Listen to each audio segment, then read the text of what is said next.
Sir, கடந்த ஆண்டை விட இந்த ஆண்டு நீட் தேர்வு தேர்ச்சி விகிதம் குறைந்திருக்கு. நம்ம அடுத்த கட்டமாக என்ன நடவடிக்கை எடுக்கிறோம்? கலந்தாய்வு நீட் தேர்வை பொறுத்த வரைக்கும் மருத்துவத்துறை அட்மிஷன்ஸை பொறுத்த வரைக்கும் எம்பிபிஎஸ் அட்மிஷன்ஸை பொறுத்த வரைக்கும் ஜூலை 23 தான் நம்ம இறுதி நாள் நம்ம சொல்லியிருக்கோம் விண்ணப்பங்கள் சமர்ப்பிக்கிறதுக்கு.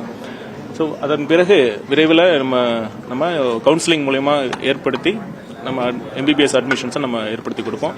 நீங்கள் சொன்ன மாதிரி இந்த வருஷம் தேர்ச்சி விகிதம் கொஞ்சம் குறைஞ்சிருக்கு. ஏன்னா அந்த ரீ எக்ஸாம்னால கொஞ்சம் கொஷின் பேப்பர் டஃப்பாக இருந்ததுன்னு சொன்னாங்க. ஸோ அதனால் தேர்ச்சி விகிதம் கம்மியாக தான் இருக்குது.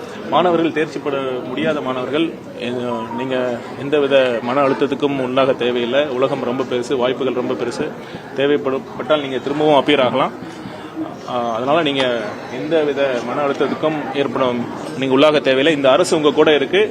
நீங்கள் அந்த மனநல ஆலோசக சேவையும் இருக்குது. நம்ம 104 எண்ணுக்கு நீங்கள் தொடர்பு கொள்ளலாம்.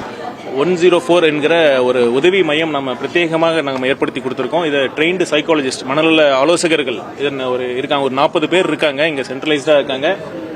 அவங்க நம்ம ஒரு பிரச்சனை மாணவர்களுக்கும் பெற்றோர்களுக்கும் என்ன சொல்றதுன்னா, நாம அந்த ஒரு கண்டிப்பாக ஒரு கஷ்டப்பட்டு படிச்சு அந்த அந்த தேர்வில் நம்ம தோல்வி அடைஞ்சா அதோட வெளியும் வேதனையும் என்னாலே புரிஞ்சிக்க முடியுது. ஏன்னா நானும் ஒரு போட்டித் தேர்வு எழுதியிருக்கேங்கிற முறையில் சொல்றேன். கண்டிப்பா அந்த ஒரு பெரிய ஏமாற்றம் இருக்கும்.